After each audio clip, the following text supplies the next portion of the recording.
Hi friends, this is Caitlin. Today I am with you to create a mini slimline Christmas shaker card. This one's going to be super fun, and today we're going to be pairing up the Just Sentiments Christmas stamp set that came out last year. We're going to be using these on the inside and outside of our card today. I'm going to be pulling some of these smaller elements from the Ugly Sweater stamp set, which just came out with the most previous release. We're going to be tying in the Berry Bright sequin mix as our shaker mix. I love the colors in this. They're so beautiful. We're going to be good for the planet and reuse some plastic packaging from another stamp set. And then I'm bringing in the macaron or macaroon stamp set just to change these up. I believe originally these were created more with a Valentine's Day or birthday theme in mind, but we are going to Christmasify them. And then of course I have some green cardstock, some craft, and then my white paper that I prefer to color on. So I'm trimming down my green to create my card base. So that is going to be 6 inches by 7, and we're going to score it down the middle. And then I have 2 of these smaller panels that I cut out of the craft. I believe it is 5.5 by 3 inches, so that we have a nice little border, and one is going to go on the inside and the other is going to be what we build our shaker panel on. So to get the inside of our card taken care of, I just flipped my card inside out for a second, and I'm going to be taking my sentiment and lining it up on the inner part. I like to put my sentiments, especially for like holiday cards, a little higher up on the inside so I have plenty of room to write my own handwritten message and make sure everyone in my family can sign. I do have younger kids, and so some of their signatures are a little bigger than mine. So I'm just measuring out, making sure that my sentiment that's going on the front of my card is high enough up that it's not going to get covered up by our main featured macarons. And so I stamped that in place, and now I am stamping my 2 pieces that I'm going to be coloring. So we're going to kind of create a backwards L on the front of our shaker panel with this stack of macaron and then the single. Now to create my own custom pattern paper, I'm taking the little candy cane and the 2 different size stars from the Ugly Sweater stamp set, and I am just hand stamping those with an acrylic block. I guess it's a block. It's one of those thin ones, but I really love doing this. I think it's a really fun way to make something custom.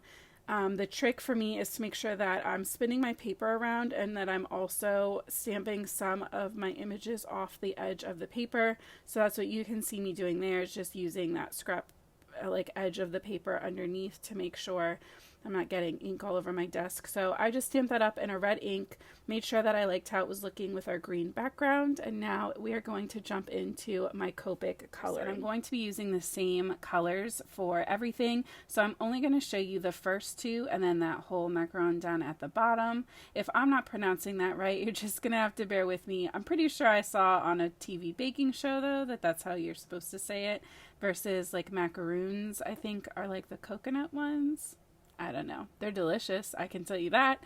So I'm going in now with my darkest marker, that R89, and then my medium shade, which is the R39, to start blending that out. I'm keeping all of my shadows on the outside of the tops, and then kind of tucked under the like lip or edge that's kind of created on these little cookies. And then going in with the R29, and then just the tiniest little touch of R27. You could definitely skip that part. I just really love how Christmassy and bright the 27 helps to make everything feel.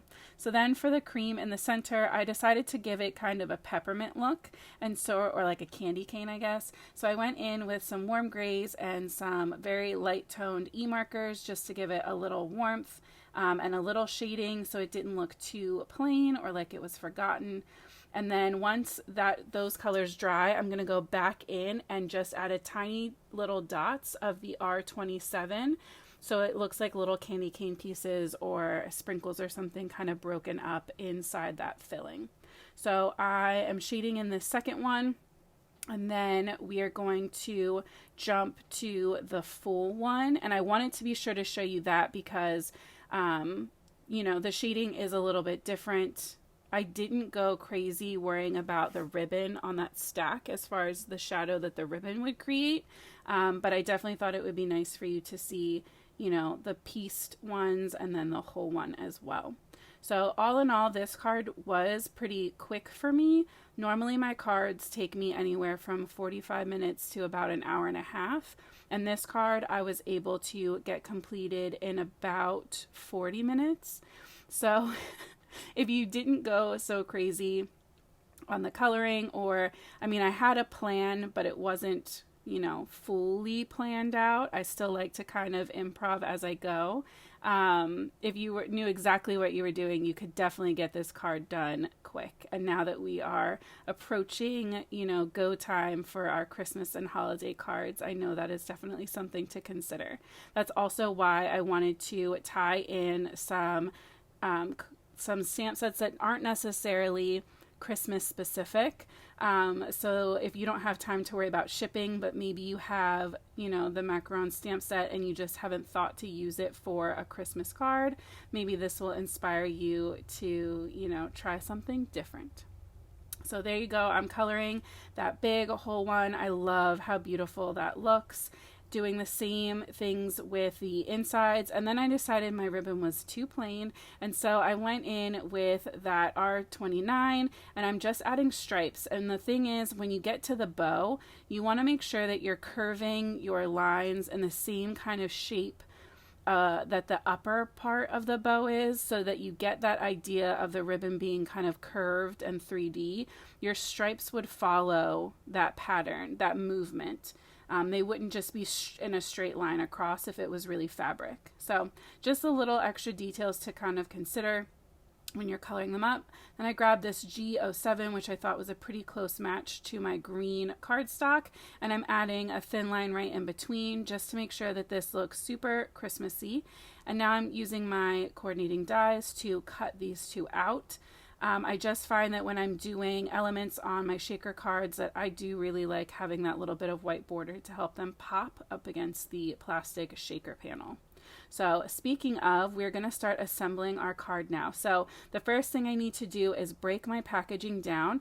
I'm going to peel the front from the back and trim off the tab at the top, and I'm going to trim just a little bit from the one side to make sure that my flaps aren't too long and too bulky when I start to fold everything over. So I'm going in with some tape runner. You could use like a double-sided tape or a tear tape or something like that, whatever you prefer, but I would not recommend liquid tape or liquid tape. Glue. I wouldn't recommend glue. It's just going to take too long to dry and slide around on you. So you're just going to do 3 sides folded over, and I like to trim off the extra packaging from the corners. Now I'm going to fill up my shaker with that Berry Bright sequin mix, and because the cookies take up so much space at the bottom, I really wanted the shaker to be nice and full so that you really see the sequins and they are very impactful around all of that dramatic red coloring we did. So I kind of took my time shaking these around, adding more until I felt like there was a good balance. And then you just tape and seal up that last side and go ahead and trim off those corners as well, just to help with the bulk when you're adhering them down.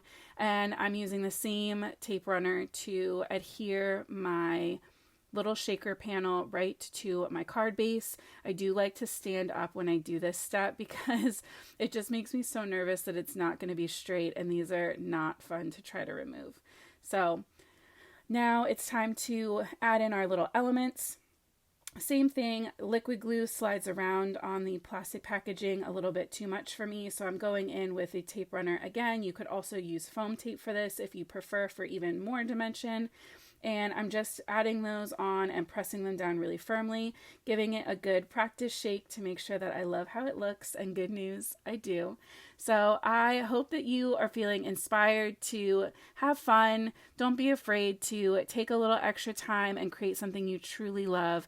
Make sure that you're checking out the Pawsome Stamps Instagram and checking back here regularly for even more crafty inspiration. Thank you again so much for being here with me today. I hope you have an amazing day, and as always, happy crafting.